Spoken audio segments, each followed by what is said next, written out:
Mesdames, Messieurs, bonsoir. Il est 19h50 et voici les titres du journal.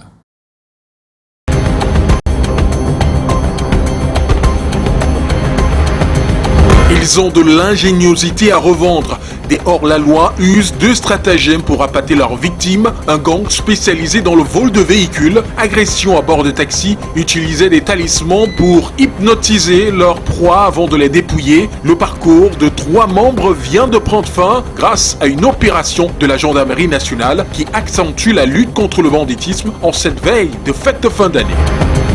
Les fêtes de fin d'année se passeront dans les secousses au rond-point Dakar, dans l'arrondissement de Douala-3e. Ce croisement est tout sauf une piste de Formule 1. Les automobilistes roulent à roues de tortue. Le carrefour est bondé de nids de poules, occasionnant ainsi d'énormes bouchons, en plus de paralyser la circulation. Difficile pour les véhicules de braver cette étoile sans séquelles. Franchir le pas vers l'environnement bancaire est encore difficile pour beaucoup de personnes. Les banques multiplient des stratégies pour éduquer davantage financièrement les usagers des couches défavorisées et ils sont de plus en plus convaincus. À l'occasion de la célébration ce 4 décembre de la Journée internationale de la banque, le 19h50 s'interroge sur la gestion des comptes des personnes décédées. Le gouvernement prévoit une nouvelle baisse des subventions sur certains produits pétroliers. C'est ce qui ressort du projet de loi de finances du Cameroun pour l'exercice 2025 déposé pour adoption à l'Assemblée nationale le 1er décembre.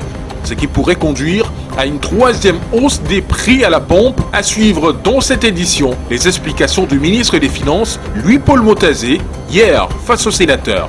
Voilà pour les titres.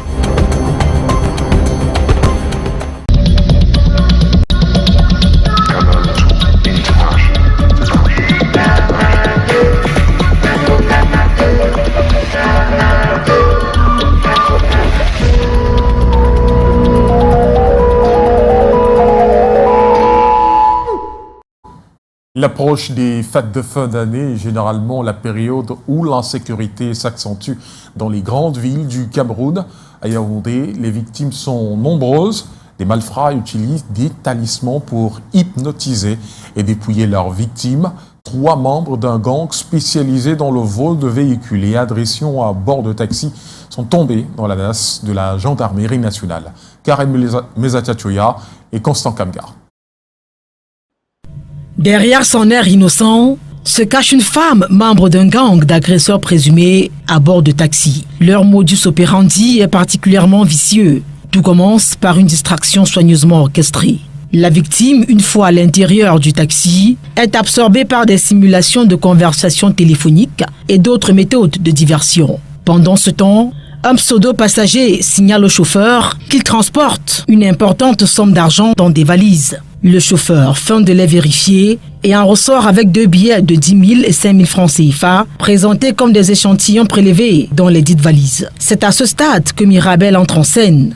Elle joue alors son rôle, faisant semblant de vérifier l'authenticité des billets. Elle présente les mêmes coupures à la victime tout en lui proposant de les conduire chez un pasteur pour une bénédiction. Le pasteur en question arrive et déclare que ces billets sont maudits et que le seul moyen d'y remédier est de lui remettre tous leurs biens, y compris ceux à la maison ou dans les comptes en banque. Mais une fois en possession de ces biens, les hors-la-loi se débarrassent de leurs victimes. Ils ne s'arrêtent pas là. Un groupe de gangs spécialisé dans les agressions, les vols de véhicules, escroqueries et techniques d'hypnose au moyen d'amulettes et de talismans se font passer pour des taximens. La voiture utilisée par les agresseurs présumés pour commettre leur forfait n'a pas encore été retrouvée.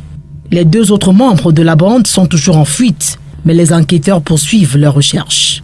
Dans l'immédiat, des plaques d'immatriculation ont été saisies, de même que le véhicule du chef de gang.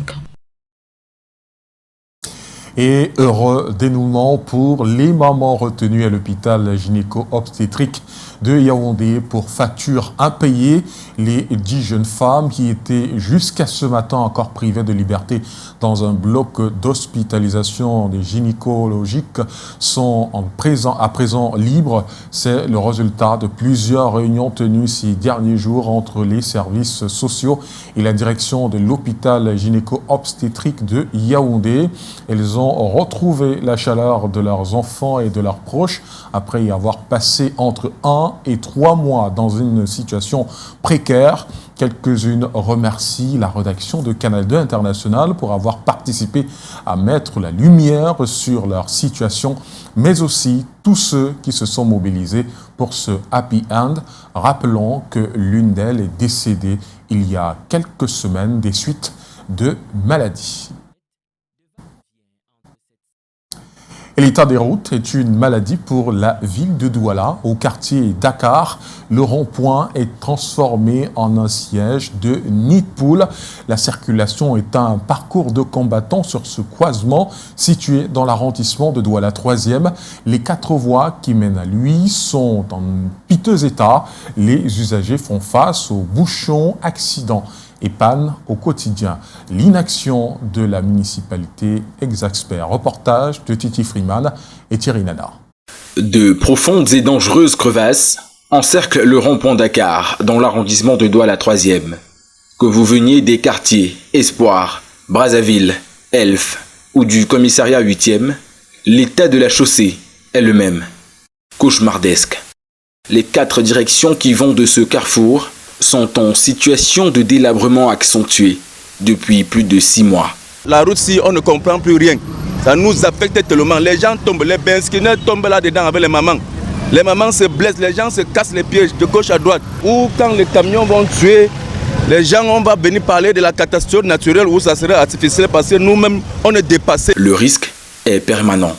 Réputé pour sa forte activité commerciale et les prix bas du marché de vivres frais qui l'avoisine, le rond-point Dakar brille désormais par l'état désastreux de son bitume. Commerçants et automobilistes vivent ici un calvaire. Chaque jour, nous sommes au garage. Nous sommes au garage pour pouvoir arranger. Oh, pour quelqu'un à mon état, si, c'est vraiment déplorable. Je suis obligé de monter loin au trottoir parce que je fuis le trou qui est de l'autre côté. De peur que ça ne peut que poser un préjudice à la voiture, soit le réservoir, soit adopter mon radiateur. Et quand on travaille dans les trous, on est tellement fatigué. Même nos engins tombent vite en panne. Dans l'espoir d'une hypothétique réaction de la municipalité, plongée dans une longue inertie, ils lancent leur cri de détresse. Si le maire de Douala 3e pouvait vraiment nous donner un coup de main, à ce niveau-ci, ça devait beaucoup nous faire plaisir. De vaines doléances, sommes-nous tentés de dire, au regard de la scission progressive de la chaussée au niveau du commissariat 8e, non loin de là. Et sur la route des journées internationales, celle de la banque est célébrée ce 4 décembre, une occasion pour renforcer l'éducation financière des potentiels clients, notamment sur le cas de la gestion du compte d'une personne décédée. Que fait la banque de cet argent et que dit la loi pour les ayants droit? Et réponse dans cet élément de Junior Ossin et Marus Kosso. De l'argent d'un proche décédé en déshérence à la banque taraude parfois nos esprits. On ne sait pas exactement comment la banque fait de cet argent des personnes décédées. Aujourd'hui, de nombreux Camerounais disent prendre des précautions pour qu'après leur mort, l'argent retourne au sein de leur famille. Si moi, par exemple, j'ai un compte dans une banque et que demain matin je décède, je mets quelqu'un qui est derrière moi, comme une famille, un membre de ma famille ou bien une petite soeur qui peut venir plus tard retirer l'argent au cas où je ne suis pas. J'ai pris les dispositions. Après mon décès, j'ai demandé à mes enfants, n'est-ce pas, de s'entendre et désigner rapidement un administrateur pour pouvoir gérer de l'argent que j'avais laissé en banque. Lors de l'ouverture de mon compte bancaire, j'ai renseigné des personnes bénéficiaires par exemple de l'assurance de mon compte bancaire. À côté de ces dispositions personnelles, la loi camerounaise et la COBAC ont elles aussi pris des mesures pour que les ayants droit entrent en possession de l'argent. L'argent laissé, n'est-ce pas, par des personnes décédées doit, n'est-ce pas, nécessairement être signalé et déposé, n'est-ce pas, dans la caisse de dépôt et de consignation. Ce que prévoit notre loi à l'heure actuelle. Il y a toute une procédure qui est prévue pour que les ayants droit, une fois qu'ils ont reçu la décision ou qu'ils ont été au courant de ce que leur proche décédé avait un patrimoine, rentrent dans tout ce qui doit être fait sur le plan juridique. Ils peuvent être en possession du patrimoine de la personne décédée. Il faut le dire cependant que pour le cas d'espèce, il existe des comptes individuels, des comptes joints et des comptes indivis.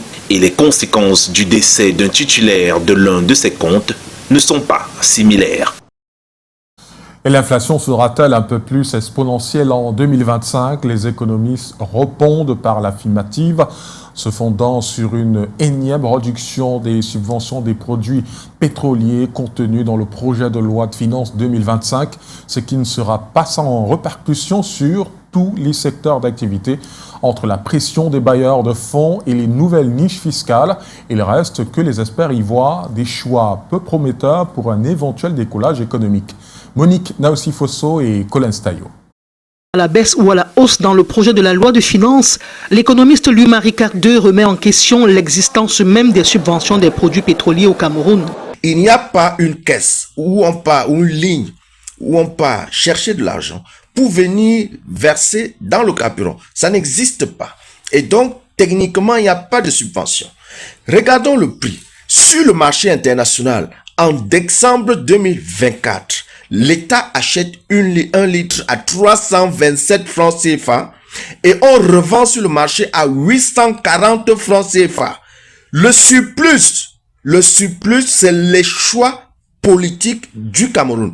De 45% sur les 2 dernières années à plus de 90% en 2025, cette énième baisse des subventions des produits pétroliers coûtera les yeux de la tête aux Camerounais de plus en plus pauvres.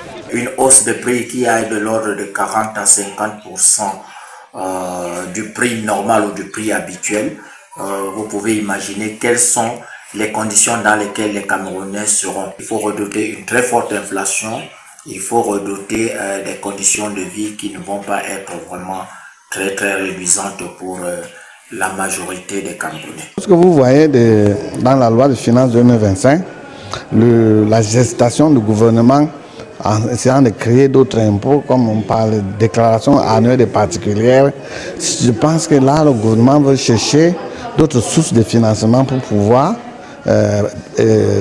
pallier à cette genre de choses. Vendre les produits pétroliers à bas prix serait possible selon une analyse. Pourquoi avoir recours à un importateur là où l'État doit payer ses factures à cet importateur cash, alors que l'État peut directement acheter sur le marché directement aux traders? À quoi nous servent les importateurs dans la chaîne? Il y a 9 intervenants dans la chaîne et chaque intervenant a une prime, a une marge et c'est ça qui fait flamber les prix. Une augmentation prévisible pour éviter l'étape du surendettement au regard des points attribués au Cameroun par les agences de notation. Le projet de loi de finances actuellement en examen au Parlement apporte comme innovation la baisse des subventions des prix des carburants à la pompe qui se renforcent en 2025. Celles-ci passeront de 263 milliards de francs CFA en 2024 à 15 milliards en 2025. Une augmentation critiquée qui annonce une année 2025 difficile au Cameroun. Je vous propose d'écouter une réaction du député Adamou Koupit au micro de Delphine Fonkoutene et Serge Alazebo. L'objectif de toute gouvernance, c'est l'amélioration des conditions de vie des citoyens. Le Cameroun ne peut pas être un pays producteur de pétrole et on demande à nos mamans qui payaient peut-être le litre de pétrole à 100 francs aujourd'hui doivent être amenés à payer le même litre de pétrole à près de 1000 francs. Et le litre d'essence à plus de 1000 francs. Ce n'est pas compréhensible, ce n'est pas admissible. Nous pensons que l'État devrait, dans le cadre du budget 2025, regarder ailleurs que de prendre des dispositions qui auront des impacts aggravants sur la vie des citoyens. Et quand je parle de regarder ailleurs, lorsque vous voyez les dispositions de ressources venant des comptes d'affectation, on ne comprend pas pourquoi certaines lignes de recettes sont revues à la baisse par rapport aux prévisions de l'année passée. Et pourtant, ce sont là des sources où on devrait gagner de l'argent qui permettent à l'État d'économiser pour s'abstenir de réduire la subvention.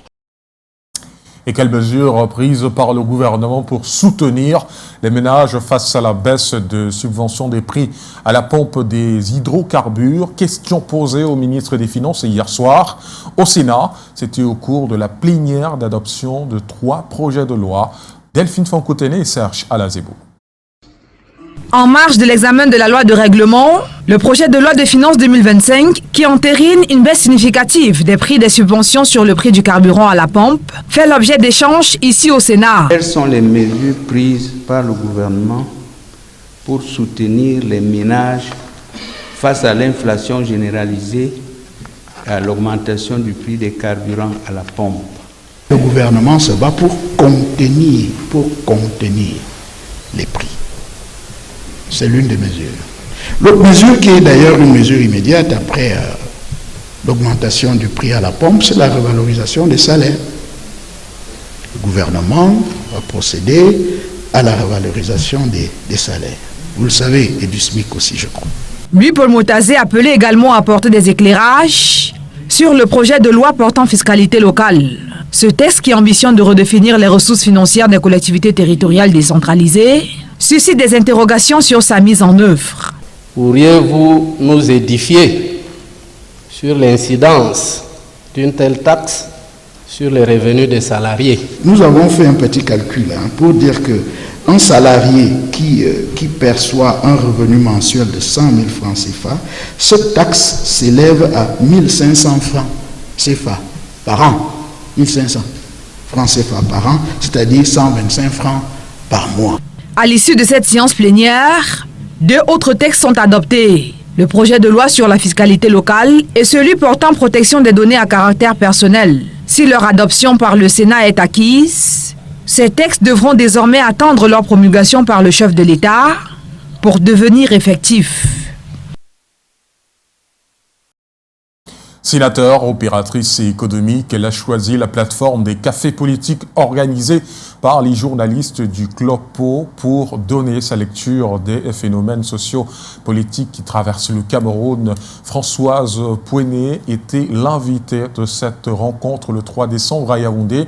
Un face-à-face captivant au cours duquel l'actrice politique et militante du parti au pouvoir dit entre autres les raisons pour lesquelles Paul Biya est selon elle la meilleure option pour 2025. Janice Kamga et Raoul Ngofo.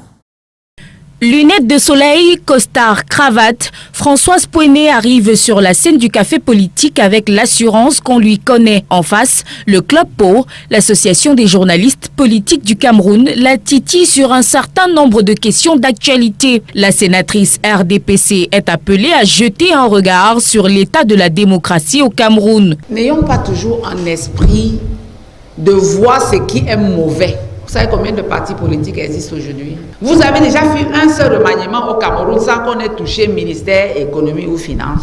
Est-ce que vous pouvez juger la corruption plus que le chef de l'État qui lui-même a caricaturé ces gens de délinquants au col blanc? Ça veut dire que lui-même, il est au front. Sur un ton libre, elle fait un bilan positif du magistère du président Paul Biya, un impact qui se ressentirait jusque dans son Onkam natal, dans la région de l'Ouest. Aujourd'hui, dans le département du Onkam, chaque département a un lycée technique.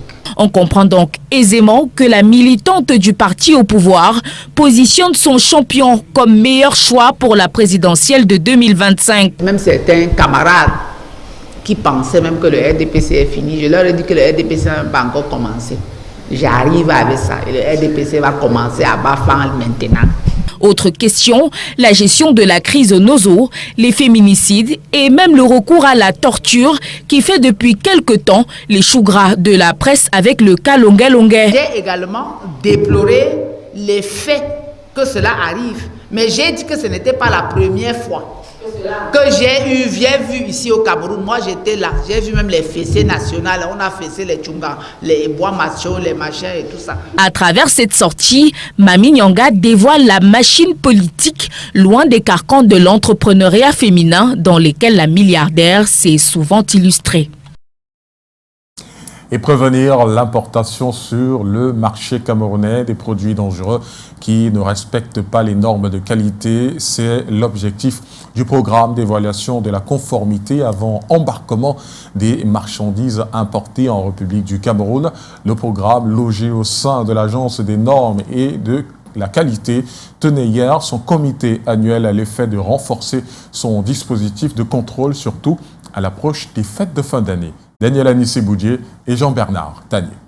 Mis sur pied en 2015, le programme d'évaluation de la conformité avant embarquement des marchandises importées au Cameroun porte des fruits. Les chiffres de 2023 à 2024 parlent. Nous avons enregistré environ 25 000 certificats de conformité délivrés en 2023 et ça s'est amélioré en 2024.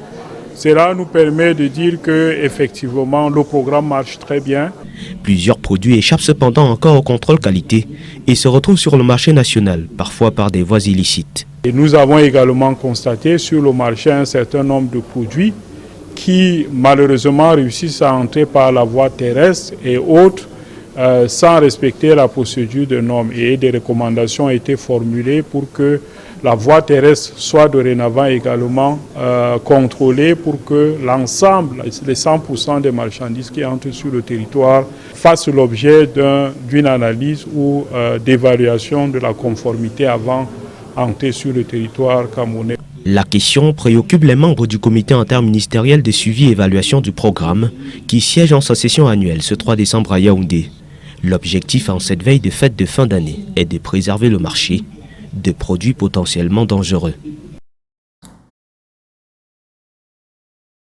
Et l'esprit de Noël prend déjà possession de Douala dans les artères de la ville. Les commerçants exposent déjà les marchandises de la saison, sapins et objets de décoration en fière allure sur les étals. Et certains habitants font déjà leurs emplettes pendant que d'autres attendent le bon moment. Reportage de Harouna Zira et Marius Kosso.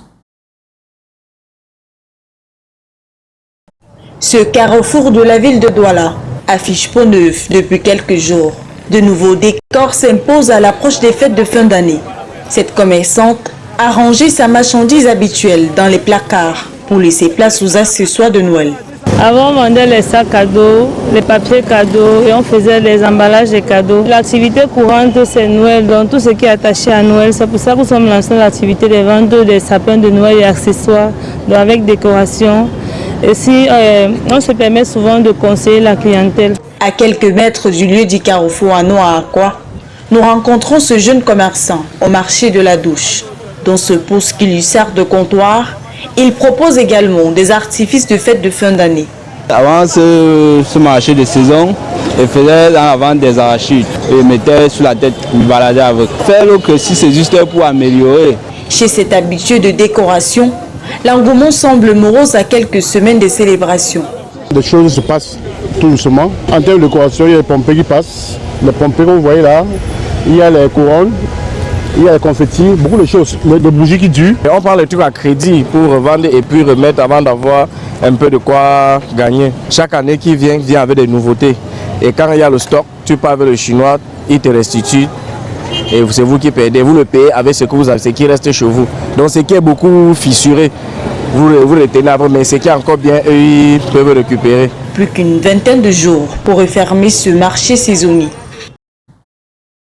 En culture à présent, le Ngondo inscrit au patrimoine culturel immatériel de l'humanité de l'UNESCO, annonce faite au cours de la 19e session du comité intergouvernemental de sauvegarde du patrimoine culturel immatériel tenu ce 4 décembre au Paraguay.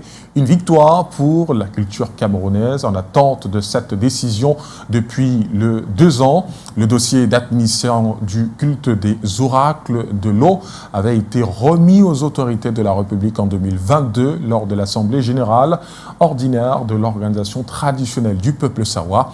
Le Ngondo rejoint ainsi le Ngwon dans la liste du patrimoine culturel immatériel de l'humanité. Et le festival Ngwon, déjà inscrit au patrimoine culturel immatériel de l'humanité, bat son plein à Fumban, dans la région de l'Ouest. Et pour cette 6e journée des activités, retrouvons sur place nos envoyés spéciaux. Arnaud Guefak, bonsoir.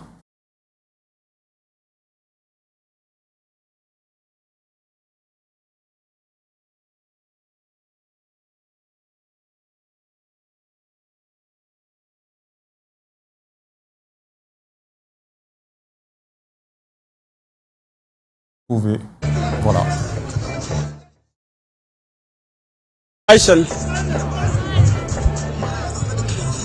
Pardon, Tenter de retrouver à la fin de ce journal qui revient sur ce festival Ngwon qui, je vous le disais, déjà inscrit au patrimoine culturel immatériel de l'humanité, bat son plein à Fumban dans la région de l'Ouest. On essaiera donc d'avoir Arnaud Ngefak, on l'espère, avant la fin de ce journal. À quelques jours du coup d'envoi de la saison sportive, l'heure est au dernier réglage au sein des clubs. Union, Dynamo et Ascre de Douala ont un seul objectif, bien démarrer la saison 2024-2025. Mathieu Fangwa a suivi pour nous la préparation des équipes. Voici son reportage. Consécration et assiduité sont les maîtres mots des dernières séances d'entraînement avant le premier match de la saison au sein des Ascres de Douala, malgré une pré-saison un peu difficile. Au tournoi de Bepanda, on n'a pas fait bonne figuration. Nous, de l'intérieur, on sait pourquoi, parce que nous avions beaucoup de malades, 14. Il y avait les maux de cheville, les maux de genoux, la côte, l'arcade. Donc, au jour d'aujourd'hui, nous avons récupéré sensiblement 10. Et je pense que nous sommes plus ou moins prêts pour commencer le championnat. Avec un effectif bien remanié et un objectif bien défini, la préparation est axée sur la possession de balles. Le coach a spécifié le travail sur le sens tactique. Vous savez que c'est un entraîneur qui aime d'abord la qualité du jeu avant l'enjeu. Donc du coup, nous mettons l'accent plus sur notre style à nous. Et c'est un style qu'il est en train de nous imposer, notamment en fonction des systèmes de jeu qu'il prévoit ou alors qu'il voudrait jouer dans des matchs. Du côté de la Dynamo de Douala, le credo est le même, affûter ses armes avec pour objectif de réussir sa première face à Faux Vasu. Un peu d'excitation, ça il faut le reconnaître parce que quelle que soit la durée que peut prendre une préparation, il y a toujours l'appréhension du premier match, l'appréhension du match d'ouverture parce qu'il faudrait que très vite on réponde présent pour pouvoir tenir la dragée de la compétition. L'effectif est au complet et aucun souci administratif n'est à signaler au sein des Bonnes Badjop. Je peux dire que sur un plan administratif, j'ai eu la garantie que tous les éléments qui sont à ma charge ont reçu leur licence déjà.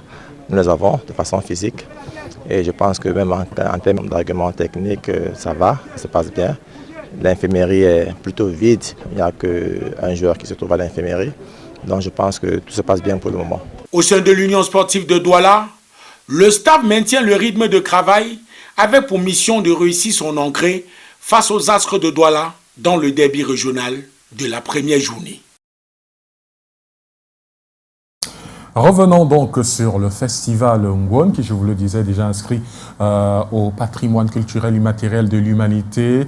À Fumban, dans la région de l'Ouest, on retrouve Arnaud Ngefak, bonsoir, qui revient sur cette 6e journée des activités. Bonsoir à vous, Alain Gislain. Merci de nous retrouver à Fumban en ce 6e jour du festival Ngwon. Ce mercredi, l'on a eu droit à une démonstration équestre des Bamoun, une fantasia organisée à Koutaba dans le sens de l'ouverture du Ngwon dans tous les arrondissements du Noun.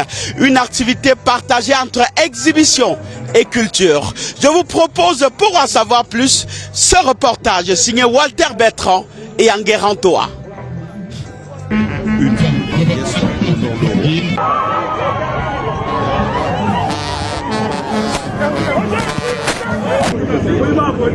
Geste de référence de soumission alterne avec salve de coups de feu de l'armée royale. Le site d'atterrissage des parachutistes de Koutaba vibre au rythme de la fantasia, course des chevaux, une démonstration de jeunes cavaliers à travers plusieurs vagues. 3 gagnants sur le podium. Je souhaitais gagner devant mon roi, parce que c'est une fierté pour moi, parce que je suis Bamoun et le roi est là assis, mais il a vu quand même Bamoun est encore sorti premier. Donc c'est tout ce que je pouvais vous dire. La fantasia, une innovation, véritable façon de décentralisation du Ngwon.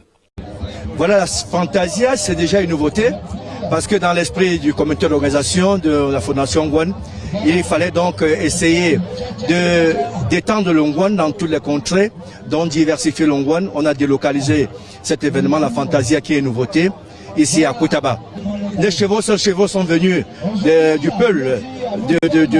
peuple Peul. C'est un don qu'on a fait à leur roi, à leur majesté, le roi de Bamoun, pour qu'ils essayent de conquérir les territoires avec.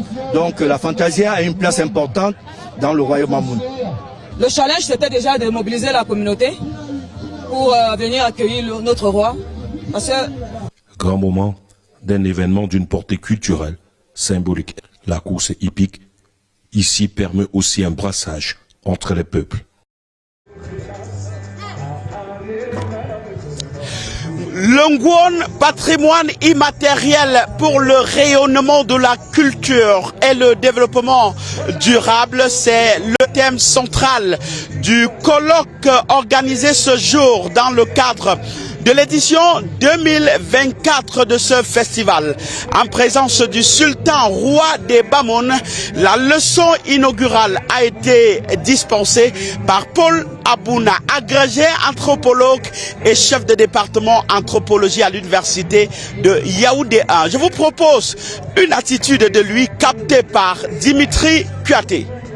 Vous savez, le Ngwon a été inscrit au patrimoine mondial de l'UNESCO.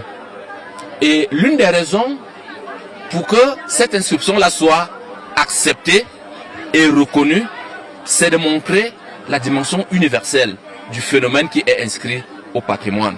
Je pense que ce colloque, à travers les conférences et les exposés qui seront délivrés, permettra de renforcer l'inscription du Ngwon au patrimoine mondial de l'UNESCO. Et de faire en sorte que le peuple Bamoun qui a créé ce phénomène-là soit fier de ce qu'il est et soit convaincu de la nécessité de préserver cette tradition qui honore non seulement ce peuple, mais également le Cameroun. Il faut dire qu'il y a des courants. Il y a des courants qui peuvent penser à un moment donné que nous sommes à l'ère de la modernité. Peut-être, il faudrait peut-être remplacer le Ngwon par autre chose, ou bien l'altérer, ou bien l'améliorer. Non. Que le Ngwon garde son authenticité à travers les âges. Donc voilà un peu l'intérêt qu'une réflexion scientifique ait en rapport avec le Ngwon. C'est pourquoi nous sommes ici.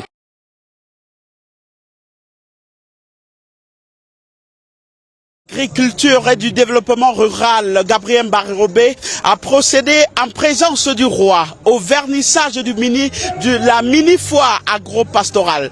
Nous y reviendrons demain. En direct de Fumban, village Ngwon, merci de nous avoir suivis. Bonsoir. Bonsoir Ardo Ongefa, qui est la suite de ce journal, c'est avec le plus.